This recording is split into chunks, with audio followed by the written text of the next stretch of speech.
मौला साईं वारनि जे अमड़नि न्याणनि खे मुंहिंजे भेनरुनि खे उनजे बचड़नि खे क़यामत ताईं आबाद फरमा। मौला हे घर ऐं घर वारा तुझे साम्हूं आहिनि, तुंहिंजी पनाह में आहिनि। हिननि जा क़यामत ताईं सॼण साम्हूं कजां ऐं हिननि जे दुश्मननि खे निस्तो नाबूद फरमा। सिवाय ग़मे हुसैन जे ॿियनि दुनिया जे ग़मनि खां क़यामत ताईं पनाह अता फरमा। ओ मौला सैयद भूरल शाह बाबा साईं खे, साईं जे बचड़नि खे, साईं जे शहज़ादे खे इमाम सज्जाद जे सदके सेहत अता फरमा। साईं गुलाम शबीर आराई साईं ऐं गुलाम शबीर साईं जे बचड़नि खे सेहत ऐं वॾी खिज़री हयाती अता फरमा। साईं नदीम अली फुलपोटो जी पारत ते जे घर बचनि खे क़यामत ताईं आबाद फरमा। ओ मौला ए करीम, अॼु जंहिं कुर्बान साईं खे दुआ जे लाइ चयो आहे, जंहिं मूंखे दुआ जे लाइ चयो, उन्हनि सभिनी जो बेड़ो तार। ओ मौला ए करीम, महबूब जी सारी उम्मत खे फिरके वारियत खां बचा। फलस्तीन जी ग़ैब मो मदद फरमा।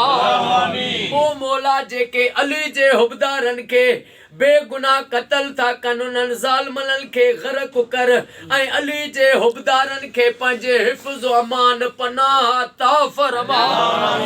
मौला जश्न मौलूद काबा ख़ैर सां ते मुंहिंजी ज़ाहिरी ऐं ग़ैबी अली अकबर जो वास्तो थी मदद फरमा। जेके बीमार आहिनि उन्हनि खे शफ़ा अता फरमा। सैयद जाफ़र शाह साईं बाबा खे, साईं जे बचड़नि खे क़यामत ताईं आबाद फरमा।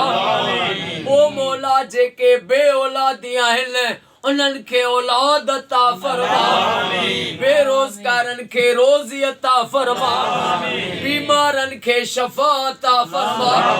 हर सुन्नी जे घर, हर शिया जे घर, हर वली जे दरगाहुनि ते लख सलवातूं थियनि। इमाम हुसैन जो वास्तो थी आ दुआ मुंहिंजी क़बूल फरमा। ओ मौला असांजे सिंध धरती खे बिरादरी जे झेड़नि खां, क़ौमी झेड़नि खां पनाह अता फरमा। इन्नल्लाह व मलाइकतहू युसल्लूना अलल नबी या अय्युहल्लज़ीना आमनू सल्लु अलैहि व सल्लिमू तस्लीमा। अल्लाहुम्मा सल्लि अला मुहम्मदिन नबिय्यिल उम्मी व अला आलिहि व सल्लिमू तस्लीमा।